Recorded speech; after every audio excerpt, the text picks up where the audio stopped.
বিচার করেন নিজে, বিচার করেন নিজের ছেলে মেয়ের, বিচার করেন নিজের ছেলে মেয়ের।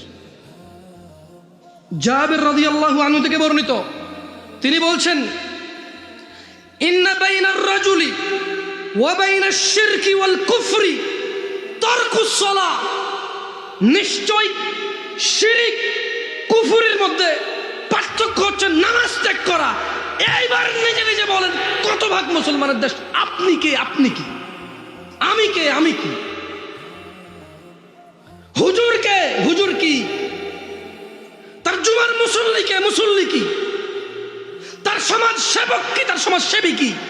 তার মেয়ের জামাই কি? কার সাথে সে তার মেয়ে বিয়ে দিচ্ছে? কোন ঘরে এই ছেলে কোন ঘরের মেয়ে নিয়ে আসতেছে? তার বউকে? আদৌ কি তার ঘরে কোনো মুসলমান আছে? আমি বলি নাই।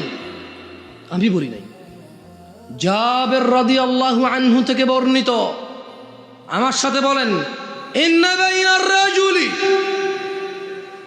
জোরে বলেন, ইন্না বাইনার রাজুলি, জোরে বলো, ইন্না বাইনার রাজুলি, নিশ্চয়ই একজন ব্যক্তি। তুমি একজন ব্যক্তি তো না? একজন তো তুমি, ঠিক আছে।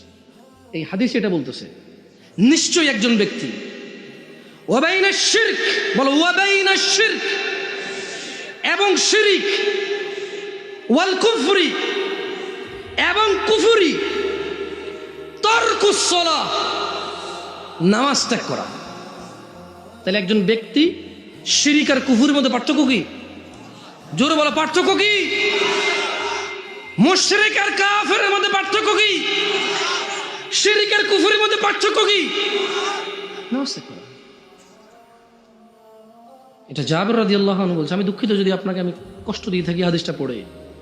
আমি এই জন্য আরো দুঃখিত যদি আপনি কোনোদিন এই হাদিস না শুনে থাকেন। আমি আজকে প্রথম বললাম, তাহলে আমি এর জন্য ক্ষমা চাচ্ছি। কেন আপনার ঘুমটা ভাঙতে গেলাম আমি? I am very sorry. আমি অনেক আন্তরিকভাবে ক্ষমা চাচ্ছি যে আপনি এতদিন থেকে জানতেন সারা জীবন নামাজ না পড়ে মুসলমান থাকা যায়। আমি আপনাকে বললাম যে জাবের রাদিয়াল্লাহু আনহু এরকম বলে নাই। জাবের রাদিয়াল্লাহু আনহু এরকম বলে নাই। তিনি বলছে যে আল্লাহর নবী বলেছে যে শিরিক, কুফরি আর ব্যক্তি মানুষের মধ্যে পার্থক্য হচ্ছে নামাজ।